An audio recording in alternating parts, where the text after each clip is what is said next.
একটা লীলা করেছেন গোবিন্দ, সুবল মিলন লীলা। মানে সুবল বেশে রাধারানী গোবিন্দের কাছে আসে, আর সুবল রাধা সেজে রাধারানীর কুঞ্জে মানে রন্ধনশালায় শাশুড়ি ননদিনীর ঘরে তিনি রাধা সেজে বসেছিলেন। তাহলে মুখের কত মিল যে তাকে রাধা সাজানো গিয়েছিল। তাই সুবলের মুখ দেখলেই গোবিন্দের রাধার কথা মনে পড়ে যায়, আর ভালো লাগে না, খেলায় মন বসে না। এখন যেই রাধার কথা মনে পড়ে তখনই দায়িত্ব পড়ে যায় সুবলের কাঁধে। সুবল, তুই তো আমার মরম সখা, তুই তো সব জানিস। দেখুন, সুবল কিন্তু দুটি রসের সখা, এক হচ্ছে সখ্য প্রেমের সখা, আর এক হচ্ছে মধুর রসের সখা। মানে রাধা কৃষ্ণের যে প্রেম, সেই প্রেমের কথা একমাত্র সুবলকেই বলতেন গোবিন্দ। অর্থাৎ সুবল হচ্ছে তার মরম সখা। সবাই তো আর মরমিয়া হতে পারে না, আর সবার কাছে মনের কথা বলাও যায় না, যায় কি? বন্ধু তো সবারই আছে, সবাইকে আর মনের মতো হয় না, সবার কাছে মনের কথা বলা যায় না। তাই গৌর হরি বল। এখন সুবল হচ্ছে মরম সখা, তার কাছে মনের কথা সবই বলতেন। এখন বলছে, ভাই তুই তো জানিস, তোর বদন দেখলেই আমার রাধার কথা মনে পড়ে, একবার রাধারানীকে এনে দেখা। সুবল বলছে, দেখ কানাই, এই যখন তখন তো রাধার কথা মনে পড়বে আর তুই বারবার আমাকে বলবি, আমি পারবো না। তুই কি জানিস না ও কার ঘরে বাস করে? হ্যাঁ, জানিস না? আমি ওই ঘরে যেতে পারবো না। তুই যদি আমাকে জমির দক্ষিণ দূরে যেতে বলিস আমি রাজি, কিন্তু যে ঘরে তোর নিন্দা হয় সে ঘরে আমি যাব না। হরি বল, হরি বল।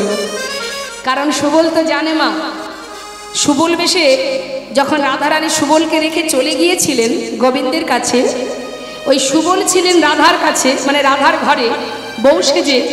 সেদিনই বুঝেছিলেন যে রাধারানীর কত জ্বালা, কত কষ্ট সহ্য করে রাধারানী ওই রন্ধনশালায় থাকে।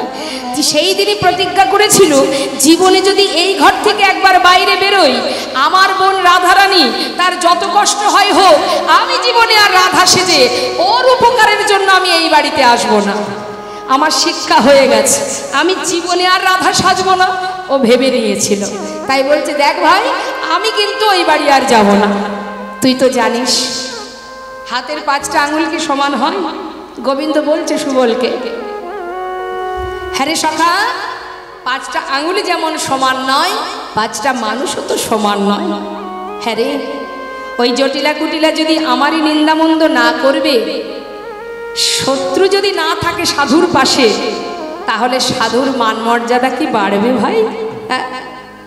যত নিন্দা হবে, যত মন্দ কথা হবে, তবেই তো তার সম্মান আরো উপরে উঠবে, ততই তো তার মর্যাদা বাড়বে। তা তুই দুঃখ করছিস কেন? সবাই সমান প্রকৃতির হয় না, থাক না, তাতে কি আছে, তুই যা, একবার এনে দেখা। সুবল বলছে, দেখ কানাই, যতই আমাকে বোঝাস না কেন, আমি ওই বাড়ি যেতে পারবো না। তবে হ্যাঁ, উপায় তোকে বলে দিতে পারি। কি উপায়? এক কাজ কর, তুই বনে যে মা আছে আমাদের, যোগমায়া যোগেশ্বরী, লীলার সহায়কারিণী, এই যোগমায়াকে মা, যিনি গোবিন্দ আসার সাথে সাথে এসেছেন, হ্যাঁ, যুগে যুগে এসেছেন লীলা করবার, সহযোগিতা করেছেন। কংসের হাত থেকে যিনি উঠে গিয়ে বলেছিলেন, তোমাকে বধিবে যে গোকুলে বাড়িছে সে, ইনি হচ্ছেন সেই যোগমায়া, যিনি অহরহ গোবিন্দের লীলাকে মিলন করাবার জন্য, তিনি যোগাযোগ করাবার জন্য যোগাযোগ ঘটান, যিনি যোগেশ্বরী, যিনি যোগমায়া। হ্যাঁ, তো এই যোগমায়া হচ্ছে গোবিন্দের অন্তরঙ্গ শক্তি, আর মা দুর্গা যিনি হচ্ছেন গোবিন্দের বহিরঙ্গ শক্তি। মা দুর্গা মহামায়া, আর ইনি হলেন যোগমায়া। তাই সেই যোগমায়াকে স্মরণ করতে বললেন। তখন গোবিন্দ চিন্তা করলেন, তাহলে আর কি, সুবল তো যাবে না, এখন যোগমায়াকে স্মরণ করতে হবে। তাই বলছে, ভাই খেলায় তো আর মন বসছে না, কি করি বল? বলছে, এক কাজ কর, চল সমস্ত ধেনুবৎস সখাদের কাছে দিয়ে দে, দিয়ে চল আমরা যাই। কিন্তু সঙ্গে আছে বলাই দাদা। দাদাকে কি বোঝাবে? তার যে এখন রাধা দর্শনের বাসনা জেগেছে, এ কথা তো আর দাদাকে বলা সম্ভব নয়, যেহেতু তিনি বড়, তার কাছে কি আর প্রেমের কথা বলা সম্ভব?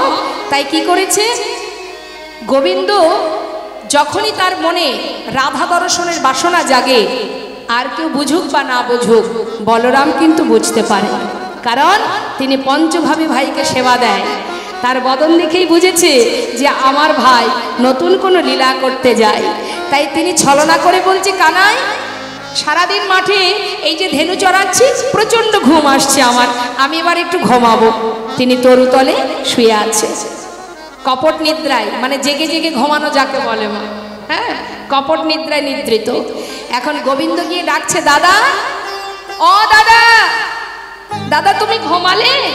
বলরাম চিন্তা করছে সাড়া দিলে কানাই যেতে পারবে না, তাই তিনি সাড়া দিচ্ছে না। আর যখন সাড়া পেল না, তখন ভাবলো এই তো দাদা ঘুমিয়ে পড়েছে।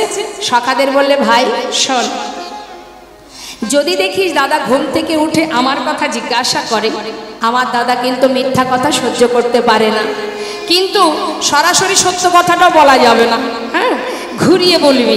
কি বলবি? সত্য কথাও বলা হবে, আবার ঘুরিয়ে বলা হবে। কি বলবি শোন, বলবি, পিয়াস লাগিয়া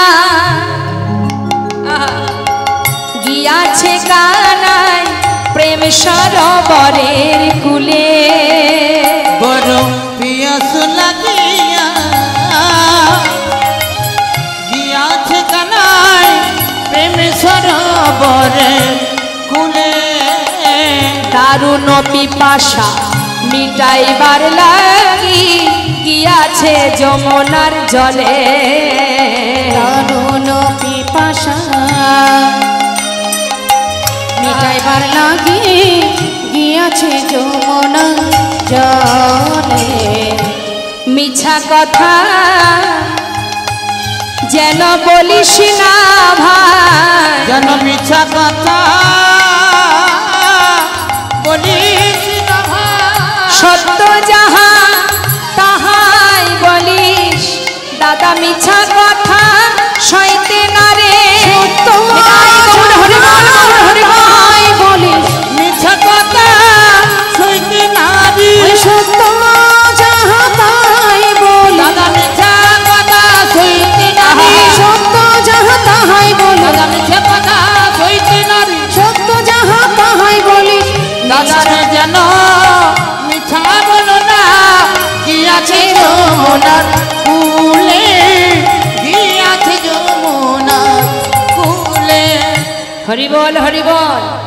সব কথা বুঝিয়ে দিয়ে নিজের ধেনুবৎসগুলো সব সখাদের হাতে তুলে দিয়ে এবার গোবিন্দ যাচ্ছে সুবলের হাত ধরে, আর হাতে বাজছে কি?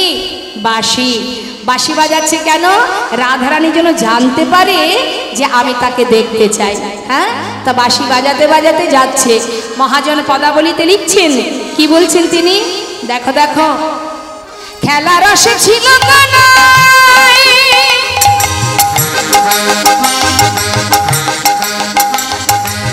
সুবলের সনে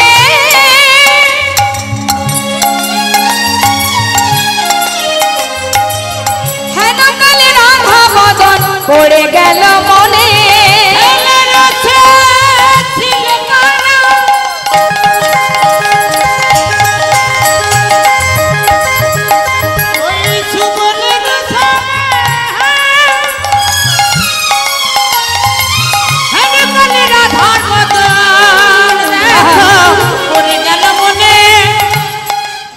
আপনার ধেনুবৎস সঙ্গী গণে দিয়া, আপনার ধেনুবৎস সঙ্গী গণে দিয়া, তখন আপনার ধেনুবৎস সঙ্গী গণে দিয়া।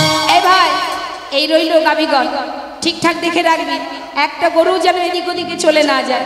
সবাইকে দেখে রাখিস, আমি যাব আর আসবো, কেমন? আপনার ধেনুবৎস সঙ্গী গণে দিয়া, আপনার ধেনুবৎস সঙ্গী গণে দিয়া, রাধা বলে বাজাই বাঁশি ত্রিভঙ্গ হইয়া, রাধা বলে ত্রিভঙ্গ হইয়া, বলে বাজাই বাঁশি ত্রিভঙ্গ হইয়া। যেই না বাঁশি বাজালো মা, যার উদ্দেশ্যে বাজালো তার কানে পৌঁছে গেল। গোবিন্দ আসতে, গোবিন্দ বাঁশি বাজালেন রাধা বলে, যার যেমন কান সে তেমনই শুনল। শুধু কি আর রাধা শুনেছে? তিনি তো বাঁশি বাজাচ্ছেন রাধাকে দেখবার জন্য, কিন্তু এক একজন এক এক ভাবে শুনছে। তাহলে কে কি শুনছে আমরা একটু শুনবো।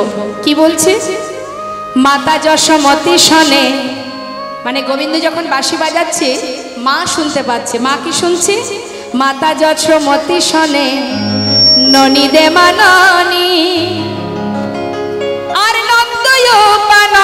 শোনে এই তো বাধায়ানি। এই তো বাধায়ানি। গোবিন্দ নন্দ মহারাজের পাদুকা মাথায় করে নিয়ে আসতেন। হ্যাঁ, তা নন্দ মহারাজ শুনছে কি যে আমার গোপাল বাঁশি বাজাচ্ছে আর বলছে বাবা এই তো তোমার বাধা আমি নিয়ে আসছি। হরি বল। আর কে কি শুনছে? সখাগণ শোনে বাঁশি চলে গোঠে যা, আর রাধা রানী শোনে বাঁশি একবার ঘাটে এসরা। শোনে বাঁশি একবার ঘাটে এসরায়। যার যেমন কান সে তেমন শোনে, তাই তো বাবা। বাঁশি বাজে একই সুরে, পাখি একই সুরে ডাকে। এখন যার যেমন ভাব তার তেমন লাভ। যার যেমন ভাব তার তেমন লাভ। গাছে পাখি ডাকছে, চার বন্ধু গাছতলা দিয়ে যাচ্ছে। তার মধ্যে একজন বৈষ্ণব, একজন ব্যবসাদার, একজন কোমর যারা মাটির জিনিস তৈরি করে, আর একজন হলেন মুসলমান। চার বন্ধু যাচ্ছে, গাছের পাখি ডাকছে। এখন চার বন্ধুদের মধ্যে আলোচনা হচ্ছে, বলতো ভাই গাছের পাখি কি বলে ডাকছে?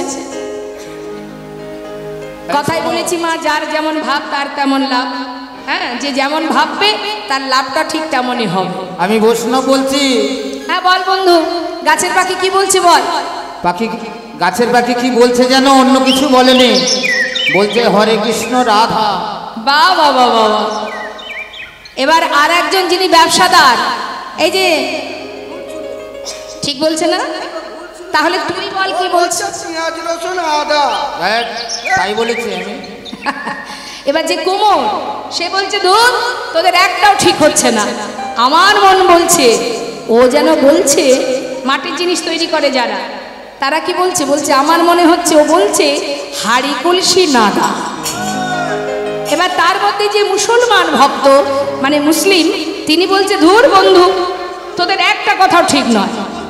কি বলছে তুই বল, কি বলছে? তাই বলছে। পাখি ডাকে একই সুরে, তার ভাষায় সে ডাকে, যার যেমন ভাব তার তেমন লাভ। এক একজন এক এক ভাবে শুনছে। তা যেই না রাধারানী শুনেছে, সখীদের বললেন ওই দেখ সখী বাজলো বধুর বাঁশি, কুলনাশাবাসী সর্বনাশাবাসী। সে যখনই বাজে আমি আর ঘরে থাকতে পারি না। এখন আমি কি করে যাব তার কাছে? আমার ঘরে ননদিনী শাশুড়ি, শাশুড়ি বাঘিনীর ন্যায়, ননদিনী কাল সাপিনীর ন্যায় ঘরের চারিপাশে পাহারা দিয়ে বেড়ায়। কোথায় যাব, কি করে যাব? সে তো বাজলো, সে কি জানে না আমি বাদিনীর ঘরে বাস করি? দুঃখ করছে রাধারানী। আর সুবল সখা বলছে কানাই আর দেরি কেন, যা তাড়াতাড়ি যোগমায়াকে স্মরণ কর, মাই পারবে তোর মনোবাঞ্ছা পূর্ণ করতে। যেই না বলেছে মা যোগমায়া যোগেশ্বরীকে স্মরণ করা মাত্রই মা যোগমায়া গোবিন্দের নিকটে বলে উঠলেন, হে প্রভু তুমি কেন স্মরণ করেছো আমি জানি, কিন্তু দেখো প্রভু তাকে আনতে গেলে একটা ছলনা তো করতে হবে। ভগবানের সেবা দিতে গেলে মা যদি আপনি কোনো ছলনার আশ্রয় নেন তাতেও কোনো অমঙ্গল হয় না। তাই ছলনাটা কি হবে না, তুমি দানি সেজে দাঁড়াবে আর আমি মথুরার হাটে দধি দুগ্ধ ঘৃত ঘোলে বিকিকিনি করবার ছলনা করে তাকে বাহির করে নিয়ে আসবো। ভালো কথা। তা গোবিন্দ দাঁড়িয়ে আছে দানি সেজে। দেখুন দান কিন্তু অনেক রকমের আছে। তা এই যে দান, দানকে তিনটি ভাগে ভাগ করা হয়েছে, তামসিক দান, রাজসিক দান, সাত্ত্বিক দান। রাজসিক দানটা কেমন?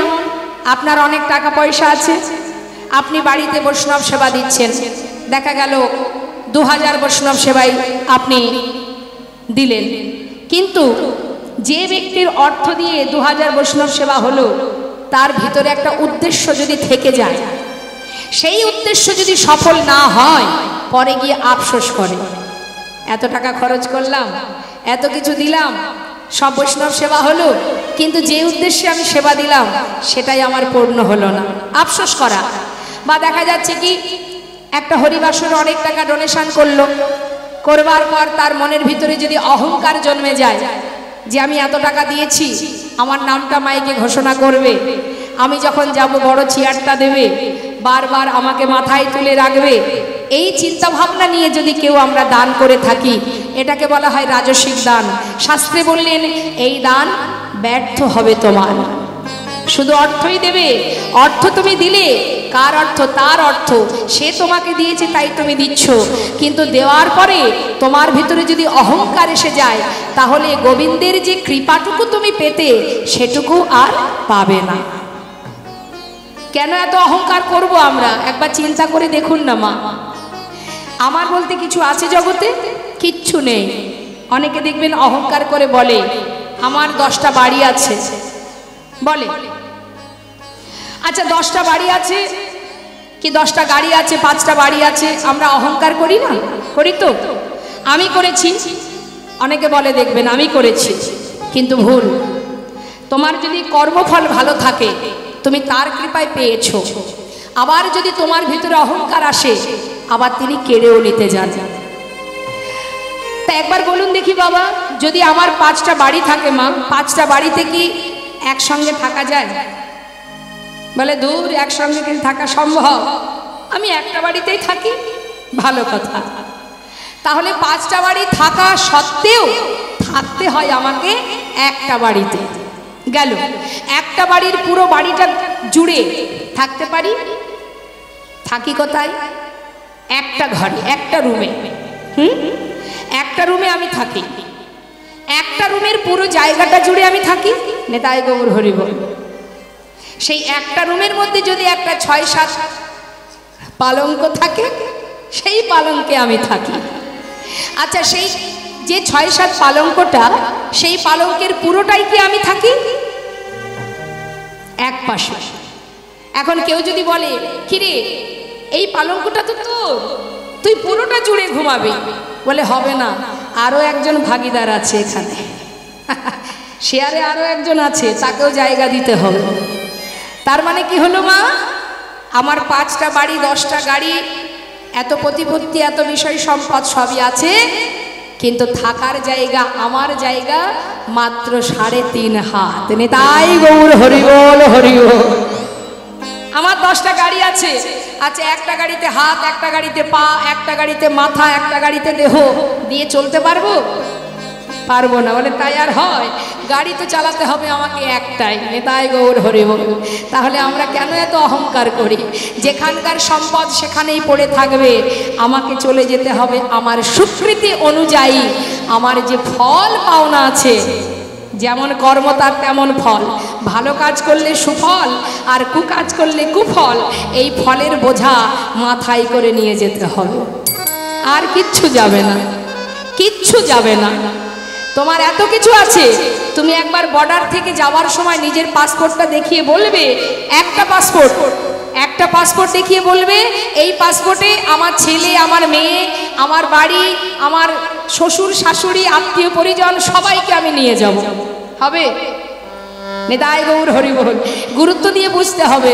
বলবে হবে না, তোমার বলতে যা আছে সব রেখে যাও, তুমি একা চলে যাও। নেতাই গৌর হরি বল। কিছুই তোমার সঙ্গে যাবে না, যতই বলো কেন যাবে না? সারা জীবন কষ্ট করেছি, এই আমার 2 সন্তান আছে, আমার স্বামী আছে, আমার মা বাবা আছে, তারা তো আমার, কেন যাবে না? বলে হবে না, যেই থাকুক সবই থাকবে, শুধু তুমি একা যেতে পারবে। তাহলে এত কেন অহংকার করব আমরা? শুধু ভগবানের কাছে কামনা করুন, হে প্রভু, যা দিয়েছ তুমি, যতটুকু দিয়েছ তুমি, তোমারই দেওয়া।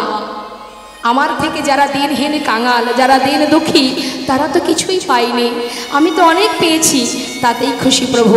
তুমি যেমনটা রেখেছ, চিরকাল যেন তোমার চরণে মতি থাকে, ভক্তি থাকে। হরি বল। আজ রাধারানী আয়ানের ঘরণী হয়েছেন ঠিকই, এত কষ্ট, এত দুঃখ, এত যন্ত্রণা সয়েও মাগো সে কিন্তু গোবিন্দ ভজন ভোলেনি। হ্যাঁ, জীবকে শিক্ষা দিয়ে গেছে সংসারের মধ্যে কর্ম করো, কিন্তু মনটা দিয়ে দাও গোবিন্দ চরণে, যার প্রমাণ আমার রাধারানী। দুঃখ করছেন রাধারানী, এমন ঘরে আমি বাস করি, মন চাইলে বধূর কাছে যেতে পারবো না সখী, কি করব আমি? আর গোবিন্দ আমার মুরলীর ধ্বনি বংশীর ধ্বনি করছে, রাধা রাধা বলি কানাই পুরে মোহনবাসী, রাধা রাধা বলি কানাই ফুল মোহনবাসী, শ্রী রাধিকার করলে তাহা প্রবেশিল আসি, শ্রীরাধিকার কন্যে তাহা প্রবেশিল আসি, শ্রী রাধিকার করলে তাহা প্রবেশিল আসি, রাধিকার করলে তাহা প্রবেশিল আসি, শুনি ধ্বনি সুবদনী অথির হইয়া, শুনি ধ্বনি সুবদনী অথির হইয়া, বলে বধুরে ভেটিতে যাব আপনার দিয়া, ওরে ভেটিতে যাব আপনার দিয়া, রায় শেখর কহে এই কথা বটে, চলো সবে যাই মোরা মথুরার হাটে, রায় শেখর হরি বল হরি বল, এই কথা বটে, চলো সবে যাই মোরা মথুরার হাটে। কি বলছেন? একবার চলো সবাই যাই মথুরার হাটে, সেখানে গিয়ে একবার যুগল দর্শন করে আসি। আহা!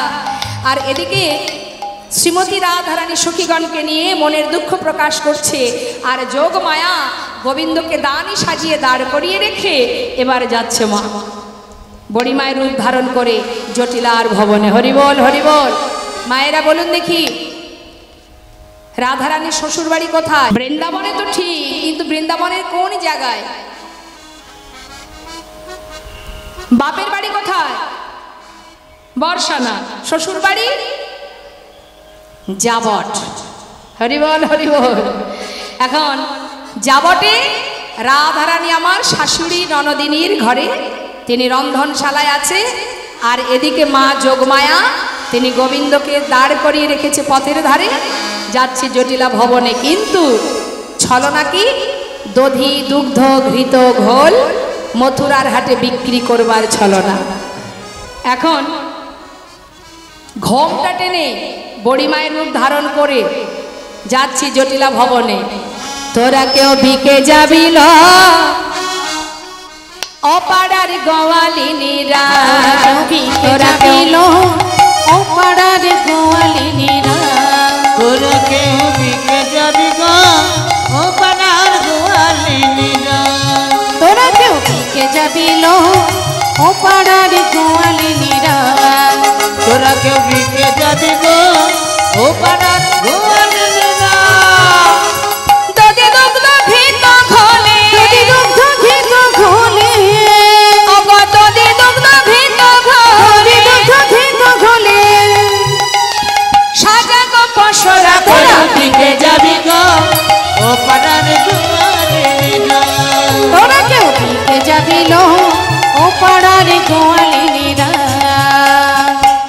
ডাকতে ডাকতে যাচ্ছে মা, উদ্দেশ্য যেখানে সেখানে জটিলা ভবনে। সেখানে গিয়ে দরজার কাছে দাঁড়িয়ে বড়িমাই ডাকছে, বলি ও জটিলে কুটিলে। এই কে রে? ঘরের মধ্যে বসে আছে মায়ের ঝিয়ে দুইজনা, একটু সম্মানে লেগেছে, নাম ধরে ডেকেছে তো। জটিলার যা লেগেছে সম্মানে, তার থেকে বেশি সম্মানে লেগেছে কুটিলার। আমরা সতী রমণী বৃন্দাবনের নাম ধরে ডাকে, সম্মান দিতে হয় জানে না? লাজের ঘাটে কি মুখ ধইনি? কার এত বড় সাহস আমার আর তো নাম ধরে ডাকে? এদিকে আয়। চোখেও দেখিস না, কানেও শুনিস না, তোর আর আমার নাম ধরে ডাকছে। এই বৃন্দাবনে এখনো কেউ আছে যে হ্যাঁ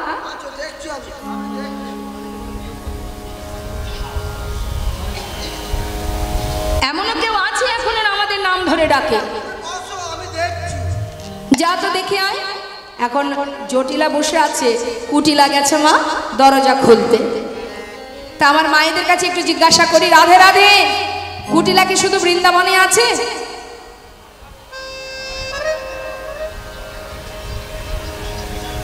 আছে না? যে অন্যের ভালো সহ্য করতে পারে না, কুট মনোভাব যার, সেই তো কুটিলা। কারোর ভালো হয়েছে তার রক্ষে নেই, অজান্তেই আপনি তার কাছে অপরাধী হয়ে যাবেন, হ্যাঁ শত্রু হয়ে যাবেন। তা এরকম কুটিলা ঘরে ঘরেই আছে। আর যারা কুট প্রকৃতির হয় যাদের মনোভাব কূটনৈতিক হয় তাদের বদন দেখলে বোঝা যায়। এখানে সবাই ভালো, সবাই খুব ভালো, কেউ কুটিলা নেই। আমাদের ওইদিকে আছে। এখন কুটিলা সে কি করেছে, যেই না দরজাটা খুলেছে মা, খুলে দেখছে কি বাইরে বড়িমা, সঙ্গে সঙ্গে মাথাটা নিচু হয়ে গেছে। বড়িমাই বলছে, ও কুটিলে, ঘরের মধ্যে যা যা বলছিলি সবই শুনেছি, বুঝেছি। সেদিন তোকে হতে দেখলাম, এত মান অভিমান হয়েছে কবে তোর? বলি ঘরে কি মা আছে রে? আছে। চল দেখি। ভিতরে নিয়ে গেছে, ভিতরে নিয়ে আসন পেতে বসতে দিয়েছে। পাতা আসনে বসে জটিলার দিকে তাকিয়ে আছে। বলি জটিলা, বয়স তো কম হয়নি, ভালোই তো বয়স হয়েছে, মরবি কবে? হ্যাঁ, কবে মরবি? জটিলা বলছে, কি যে বলো না মা, মরা কি আর আমার হাতে? সময় হলে তিনিই নিয়ে যাবে। যাক যাক। শোন, তোদের বাড়িতে এলাম কেন জানিস? দেখ, আমি কিন্তু বরাবরই তোদের ভালো চাই, আজও এসেছি তোদেরই ভালোর জন্য। খবর পেলাম কংস মহারাজ বাড়িতে 2000 বৈষ্ণব সেবা দেবেন, তাই মথুরার হাটে ঘিয়ের দরে ঘোল বিক্রি হচ্ছে। ভাবলাম গোয়ালা মানুষ আমরা, দধি দুগ্ধ ঘৃত ঘোল বিক্রি করে জীবন কাটে আমাদের, তাই এমন সুযোগ হাতছাড়া করে লাভ কি? যাব হাটে। হাটে যেতে যেতে হঠাৎ পথে আসতে আসতে মনে হলো যে তোর বাড়ি থেকে একটু ঘুরে যাই, তোরা যদি কেউ যাস। বলি যাবি না কি রে জটিলে? জটিলা বলছে, মা খবরটা তো ভালোই বললে, এমন সুযোগ হাতছাড়া করা ঠিক নয়, কিন্তু বিশ্বাস করো মা, আমার কি আর সেই বয়স আছে যে হাটে যাব? দেখতে পাচ্ছ না এখন আর সেই বয়স আছে? চোখে দেখতে পাই না, কানে শুনতে পাই না, ভালো করে চলতে পারি না। আচ্ছা ঠিক আছে, তুই না হয় যেতে পারবি না, তোর মেয়ে কুটিলাকে হাটে পাঠিয়ে দে। যা বলেছো বলেছো মা, আর বলো না। ওই মেয়েকে হাটে পাঠাবো আমি? জীবনে জ্ঞান থাকতে ওকে হাটে পাঠাবো না। নিজের সংসারটা ভালো করে করতে পারেনি, কারোর ভালো কোনো দিনও দেখতে পারে না। নেহাত আমার পেটের মেয়ে, ফেলে তো দেয়া যায় না, তাই জন্য ঘরে রেখেছি। 2 দিনও ঘর করতে পারেনি, স্বামীকে খেয়ে আমার ঘাড়ে চেপে বসে আছে। আমার সর্বনাশা ওই কুলনাশা মেয়ে, ওকে যদি আমি হাটে পাঠাই, হাট কি আর ভালো থাকবে গো মা? ঝগড়া হবে, গন্ডগোল হবে, মারামারি হবে, ওকে আমি জেনে বুঝে হাটে পাঠাতে পারবো না। সে কি রে, তোর মেয়ের এত গুণ? গুণের কথা আর বললাম কোথায়, শোনো তাহলে বলি। আমার মেয়ের এমন গুণ, কাঁচা বাঁশে লাগাই ঘুম। মেয়ের এমন গুণ, ও সে কাঁচা বাঁশে লাগাই ঘুম। আমার মেয়ের এমন গুণ, কাঁচা বাঁশে লাগাই ঘুম। মেয়ের এমন গুণ, জলেতে লাগায় আগুন। মেয়ের এমন গুণ, ও সে জলেতে লাগায় আগুন। মেয়ের এমন গুণ, জলেতে লাগাই আগুন। মেয়ের এমন গুণ, আমার মেয়ের এমন গুণ, কাঁচা বাঁশে লাগাই ঘুম। মেয়ের এমন গুণ, ও সে কাঁচা বাঁশে লাগায় ঘুম। মেয়ের এমন গুণ। আচ্ছা, শুধু তাই নয় মা, জলে আগুন লাগাতে পারে, কাঁচা বাঁশে ঘুণ ধরাতে পারে। কোনোদিন পেরেছেন? কোনোদিন? সতী রমণীর দ্বারাই সম্ভব জলে আগুন লাগানো। হ্যাঁ, যেমন তেমন মেয়ে নয় আমার। কেশের সেতু পার হতে পারে, মানে চুলের ওপর দিয়ে হেঁটে যেতে পারে আমার মেয়ে। কত গুণ বাবা! দেখ কুটিলে, আহা জটিলে, তুই যা যা বললি সবই বুঝলাম, তুই যে কি বলতে চাইলি, আসল বিষয়টা যেটা কি সেটা আমার বোঝা সারা। কিন্তু তোর মেয়েরা দোষ দিয়ে লাভ কি বল? আমড়া গাছে তো আর আম হতে পারে না, তাই তো? আমড়া গাছে কি আর আম ফলে রে? আমড়া গাছে আমড়াই হয়। তুই যে খুব একটা ভালো তা তো না। যা, আমার আবার কি হলো মা? আমি আবার কি করলাম? শোন, তোর মেয়ের এত গুণ জানতাম না। ও মা, শুধু তাই নয়, ওর পদভারে মাটি কাঁপে, মুখের বলে দধি টকে। মানে ভাষা এত টক, যদি দইয়ের হাঁড়ি থাকে দই টকে যায়। ওকে আমি হাটে পাঠাবো না। ঠিক আছে, তা তোর ছেলে? এমন একটা ছেলে যদি কারোর ঘরে থাকে, শোন শোন, কথায় আছে, বসে খেলে রাজার ভান্ডার ফুরিয়ে যায়। হ্যাঁ, আজ না হয় বড় লোক আছিস, কাল যদি গরিব হয়ে যাস, কে জানে ভাগ্যে কি আছে। সেই জন্যই তো বলে, জাত ব্যবসা কখনো ছেড়ে দিতেন। আজ ধনী কাল গরিব, তার প্রমাণ মা, তার প্রমাণ অযোধ্যার রাজা। অযোধ্যার রাজা ছিলেন রাজা হরিশ্চন্দ্র। চিন্তা করে দেখুন, এত বড় রাজ্যের রাজা হয়ে সেই রাজা হরিশ্চন্দ্র এক সময় মৃগয়া করতে গিয়ে বনের ভিতর দিয়ে যেতে গিয়ে একটা ফুলের বাগানে ফুল গাছে এক একটা ফুলে এক একটা রমণী বাধা দেখে বিশ্বামিত্র মুনি সুন্দর ফুলের বাগান করেছিলেন, কিন্তু প্রত্যেকটা রমণী ওই পথে যাবার সময় একটা করে ফুল ছিঁড়ে নিত। তাই বিশ্বামিত্র মুনি সেই ফুলে মন্ত্রপুত করে রেখেছিলেন, যে ফুলে হাত দেবে সে বাধা পড়বে। এবার যখন কিনা ওই পথ দিয়ে যাচ্ছে রাজা হরিশ্চন্দ্র, দেখছে ফুলে রমণীদের বাধা, রমণীগুলো বাধা আছে বলে তিনি তার ক্ষমতা দিয়ে সেই রমণীদেরকে উদ্ধার করেছিল। আর এটাই ছিল তার অপরাধ, যে বিশ্বামিত্র মুনির কাছ থেকে অনুমতি না নিয়ে কর্মটা করেছে। কিন্তু সে তো রাজা, তার তো এটা দায়িত্ব সবাইকে রক্ষা করা। তিনি এই কর্ম করেছিলেন বলে বিশ্বামিত্র মুনি রাজসভায় এসে বলেছিলেন যে যে কর্ম তুমি করেছো আমার আদেশ ছাড়া, এর জন্য তোমাকে সাজা পেতে হবে। কি সাজা? করজোড়ে বললেন, আমি রাজা, সবাইকে রক্ষা করাই আমার কাজ, কিন্তু এতেও যদি কোনো অপরাধ হয় আমি সেই অপরাধের সাজা মাথা পেতে নেব। বলুন আমার জন্য কি সাজা? বলে, শোনো, তোমার যেই রাজ্য, এই রাজ্য আমাকে দান করে দিতে হবে। তাই গৌর হরি হরে। যেই না রাজ্য দান করে দিল মা, রাজ্য দান করবার পর সিংহাসন পরিত্যাগ করে বিশ্বামিত্র মুনি সেই রাজ্য নিয়ে নিলেন। আর হরিশ্চন্দ্র তার স্ত্রী, তার পুত্র দুজনের হাত ধরে রাজ্য ছেড়ে পথে নেমে গেলেন। তাই গৌর হরি। যেই না পথে নেমেছে, সঙ্গে সঙ্গে বিশ্বামিত্র মুনি বললেন, এবার আমাকে দক্ষিণা দাও, দক্ষিণা দাও। রাজ্য দান করেছো, এবার দক্ষিণা দাও। এবার বলুন দেখি আপনারা, সবই তো দিয়ে দিয়েছে, তাহলে দেবার মতো আর কি আছে? কি করে দক্ষিণা দেবে? গোটা রাজ্যটাই দান করে দিয়েছে, শূন্য হাত, কি দেবে দক্ষিণা? তাই তার বাক্য যাতে লঙ্ঘন না হয়, তাই তিনি তার স্ত্রী আর তার সন্তানকে অন্যের কাছে বিক্রি করে দেবেন বলে পথের মাঝে চিৎকার করতে করতে যাচ্ছে, দাসী আছে দাসী নেবে গো, দাসী আছে দাসী নেবে গো, দাসী আছে দাসী নেবে গো। একজন সাধু পথে এসে বললেন যে দাসী আমার প্রয়োজন, আমার ঘরে বিষ্ণু সেবার জন্য। নিজের স্ত্রী তার কাছে বিক্রি করে দিয়ে সেই সঙ্গে সন্তানকেও দিয়ে দিলেন। দিয়ে সেখান থেকে যে কড়ি পেল মা, আর নিজেকে বিক্রি করে দিলেন কাশী ধামে কালু ডোমের কাছে, নিজেকে বিক্রি করে দিলেন। আর দুই জায়গা থেকে যে কড়ি পেল সেই কড়ি দিয়ে বিশ্বামিত্র মুনির দক্ষিণা দিলেন। শূন্য হাত শ্মশানে মরা পোড়ানোর কাজ করতে শুরু করে দিল রাজা হরিশ্চন্দ্র। এত বড় রাজ্যের রাজা বেশ কিছুদিন ধরে ওই মরা পোড়ানোর কাজ করতে করতে হঠাৎ দেখলেন একদিন তার স্ত্রী তার সন্তানকে নিয়ে শ্মশানে এসেছে সন্তানের দাহ করবার জন্য। বনে কুসুম চয়ন করতে গিয়ে সর্পদংশনে তার পুত্রের মৃত্যু হয়। তাই মৃত সন্তানকে শ্মশানে নিয়ে যখন এলো, এসে দেখছে তারই স্বামী শ্মশানে মরা পোড়ানোর কাজ করছে।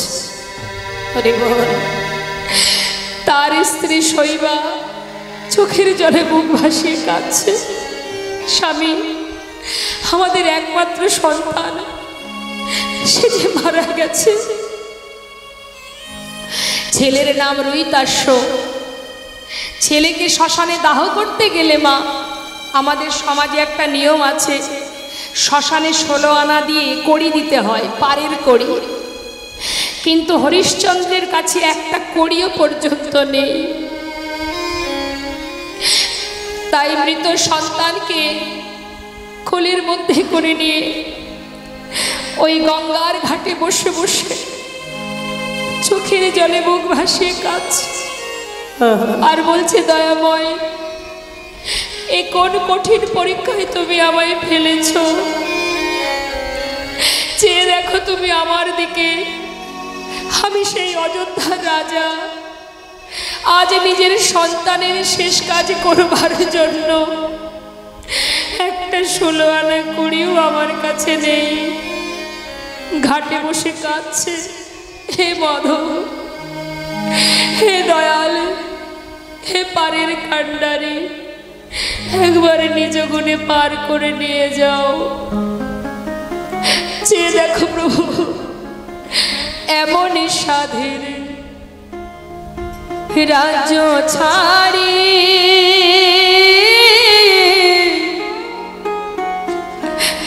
হলাম আমি দিন ভিখারি রে। ও কি মাধব,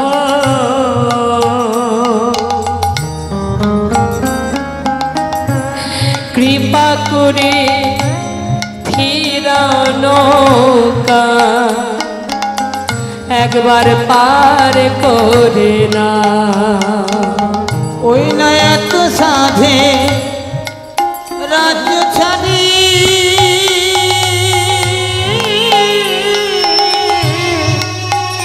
মাধব হলাম আমি দিন ভিখারি রে। ও কি মাধব রে, কৃপা করে ফিরাও নৌকা পার করে দাও। অমাধব, ওই দেখো পুবের বেলা গেল গড়ি,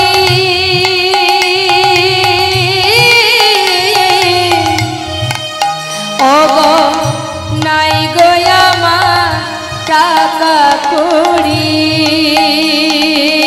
রে। ও কি মাধব রে, কৃপা করি ফিরাও নৌকা, একবার পার করে না। কৃপা করে ফিরাও নৌকা পার করে দাও। পুবের বেলা গেল গড়ি, ও মাধব রে,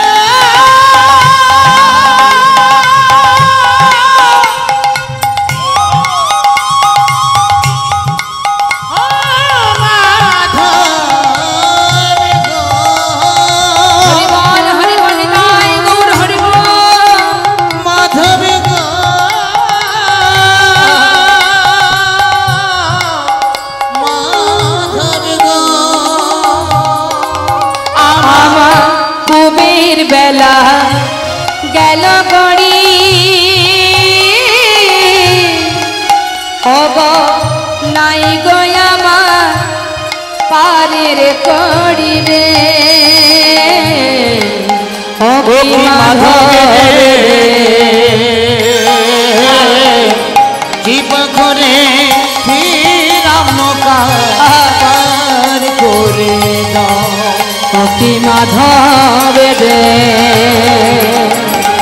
কৃপা করি ফিরাও নৌকা পার করে দাও। কৃপা করে ফিরাও নৌকা পার করে না। একবার কৃপা করে নৌকা পার করে, একবার কৃপা করে